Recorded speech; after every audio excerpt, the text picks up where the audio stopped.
And one thing I really highly respect, one thing in China with the Chinese leaders, I met the Xi Jinping president and Hu Jintao and before, and some Chinese leaders, and I see that they are predictable.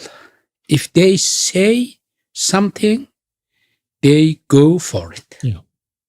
And there's they will hold it. And accountability is there. Accountability is there. Oh.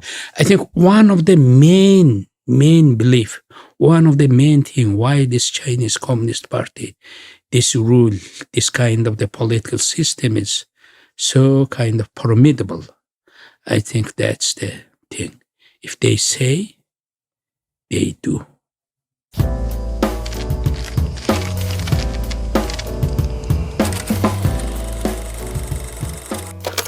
本期的主人公是蒙古前总统兼总理埃尔贝格多尔吉查西亚，他是1990年蒙古革命的核心人物。这场革命在没有流血的情况下，将国家从共产主义转变为民主。主持人吉塔维尔贾万是一位印度尼西亚企业家、教育家，现任诺丁汉大学政治与国际关系学院名誉教授。在这次对话中，他们探讨了广泛的话题，例如蒙古如何与两大邻国维持和平，以及当前全球动荡背后的三大主要原因等等。期间谈及他与习近平的亲身接触经历，对中方领导人赞誉有加。一起来看看吧。How do you think Mongolia has been able to survive peacefully, being sandwiched by two giants that have completely different ideologies from your democratic, system? Thank you. One thing now we learned when you are, some people they ask that I usually say that, we used to exist next to each other for centuries. Yes. I may say for millennia. Yes. Because of Mongolia, because of us, maybe Chinese built that Great Wall, which extends for 6,000 kilometers, something like that. Chinese Great Wall. Because of us, Russia was in 14th century, very small and, fractured principalities. Russia united as a big land empire. And means that after that, we found out that Mongolia became a small country and we have our own interest. And after one time in the 20th century, Mongolia became the satellite country of the Soviet Union, right. Tried to copy other country, but it was, maybe that was a necessary way. I think, I don't blame that, right. But I blame something there happened. We lost, for example, 1 of 7 adult men were killed during the Stalinist purge. That's the big massacre. More than 700 Buddhist temples were destroyed to the ash. Wow. Even they did not left single boy or girl from the golden lineage, who is related with the Genghis Khan lineage, Genghis Khan family, that famous Han's family. Sure. They were all the way, by generation, and born, we knew that. But during that time, they registered everyone and they exterminated. That was the big revenge, I think. And that was not good way. But in 1990, there were the kind of soul searching, purpose searching, how we survive. We never choose our neighbors. We're going to be circled by these two countries. And my assumption, as one of the leaders in that movement, democratic movement, I told to my people, we should be different. Means that we should have different political system. If China has a communist system, communist ideology, one-party system, we're going to have multi-party system. If China has that economy, we're going to have that market, economy. If Russia has one main system, autocratic system, we're going to have more democratic system. Through that, we will connect with the rest of the world. That will give us, essence and lifeline to survive. And because of that our way of life is very different. Our philosophy of our development is very different. If in China, center is powerful, Right. then country gonna be stable and more prosperous. Maybe Russia, same thing. But in Mongolia, if our people are powerful, if you guys have more right, you're gonna be more creative, then Mongolia gonna be more creative, you know. In your view, the average Mongolian has the conviction that nothing bad is going to happen at the borders with Russia and China. Yes. Right. One thing we managed to do that with China, with Russia, every inch of our border, there is no claim from Russia or China. That settled down in that market, and every inch our border is registered. Right. And we signed bilaterally with Russia, bilateral agreement with China. This inch, this Well-defined. Well-defined, and that is registered in UN. I want to go to China. You know, if we talk to most people in Southeast Asia, we recognize our rich history with China in the last 2,000 years. And if there would have been any military confrontation, the Chinese would argue that it was during the Mongol dynasty, the Yuan dynasty. Yuan dynasty, right? Kublai Han, yeah, Kublai Han dynasty. Yeah. And, you know, we've seen skirmishes in Sumatra during the, you know, the 12th and 13th centuries. To that extent, there is this intuition that we could have peace and stability with China, because now that China, they have consolidated their ethnicity, right? They're mostly Han now, right? There shouldn't be any reason for war and whatever with China. However, when we talk to our American friends, they keep asserting that there's this hegemonic tendency of the Chinese.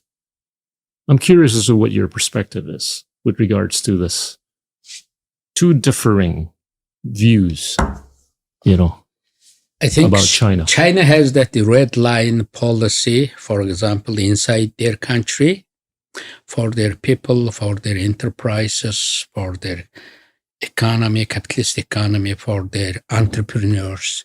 They have one red line policy. If you accept Chinese Communist Party monopoly, you can do anything. If you don't harm that thing, you know, Chinese Communist Party is main party, ruling party, policy making, decision making.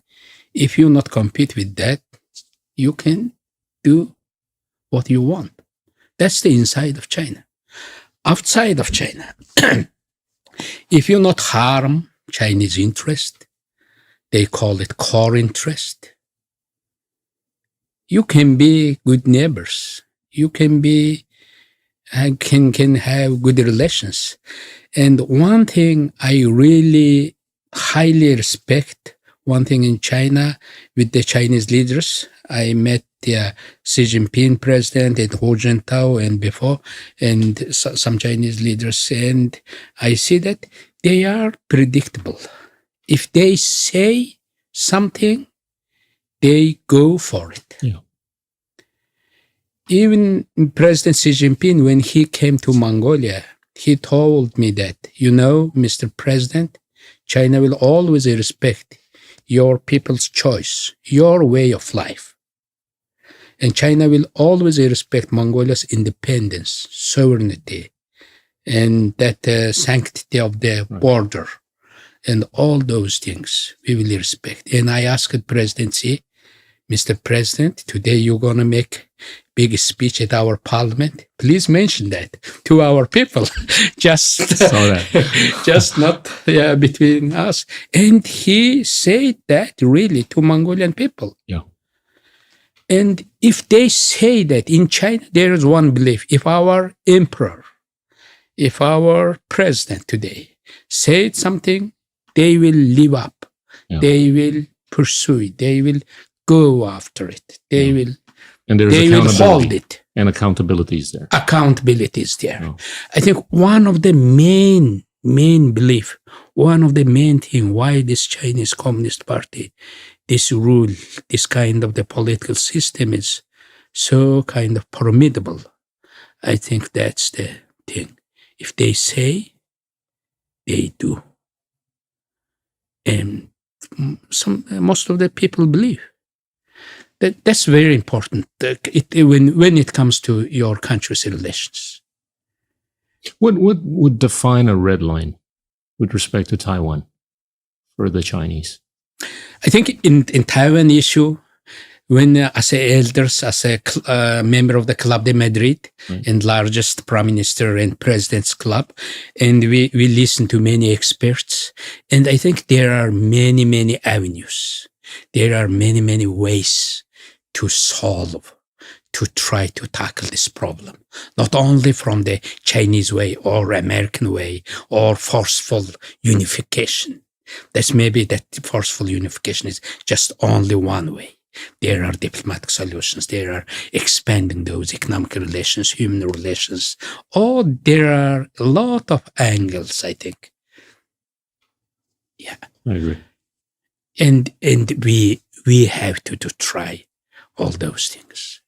You know, we're seeing a decline of multilateralism. The role of multilateral institutions seems to be declining by way of the global order having become much more multipolar. You were talking about peace earlier, very passionately, which I embrace. But if we take a look at the defense budgets of the world, they just keep increasing. At the moment, if you sum up the defense budgets of all countries around the world, we're talking about $2.75 trillion. I've asked this question to someone else before. The UN only has a budget of around $3 to $4 billion. How do you expect a multilateral institution to help bring about peace when everybody collectively spends $2.75 trillion a year? Did you try to this question yourself to answer? It's almost impossible, right? To bring about eternal peace when everybody's just outspending the other militarily. Yeah. Right. You know, humans and all those leaders have two, three, maybe many sides, maybe main two sides. One is craziness, you know, one is more militarized, one is more to look kind of the powerful person on their positions. I think still that's dominant. Even when in relation with China, you see, when President Xi come up with that uniform and giving that military salute, I was there in Tiananmen Square and watching.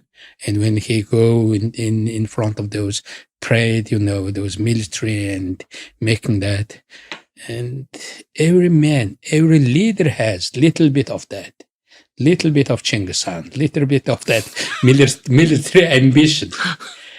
Of course, yeah. I think now also they have to, now in their stature, and they are thinking about their legacies. Of course, when you are president, you think about everyday business, what you should accomplish, and sometimes you think about your legacy. It's sometimes better to think about from the end. When I leave my office last day, how will look like my country?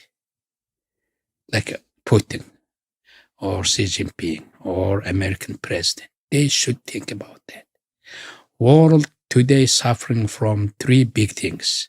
One is American complacency. Second is Chinese expansion. Third is Russian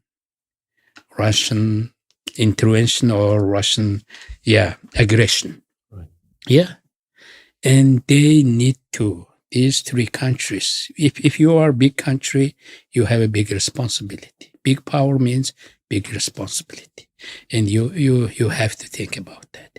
And we focus as elders on these issues, and we criticize those people